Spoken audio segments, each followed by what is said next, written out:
Hello everyone! So, pakita ko lang sa inyo yung konti nabili na grocery na wala nga yung grocery na vlog ko. So, ayan, isang egg tray, tissue, Colgate alcohol nasa taas na, and then, Skyflakes,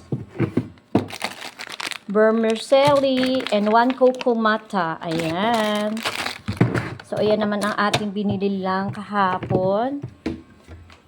So, and then, dito ay mi goreng. Gusto ni Mr. Nestle cream. Isang gusto natin magpasa o ihalo sa pagkain. Reno. Ayan. What else? Eden milk. Sarap. Minsan gusto natin magpasta. What else?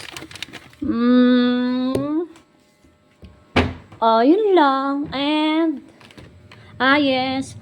Pork steak, sukiyaki, and then ice cream.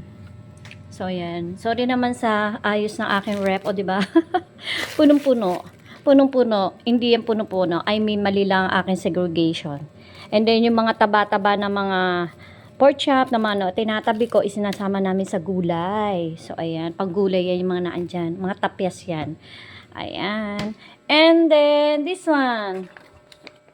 Sesto Choco, bumili ako ng isang box niyan. Plus, itong, charan! Milk. Ayan. So, itong tatlong to ay dati pa and then dinagdagan ko na lang para malakas ang anak ko sa milk. Ayan naman. Tinatapan ko para yung init niya hindi magdadag sa milk. So, yun lang.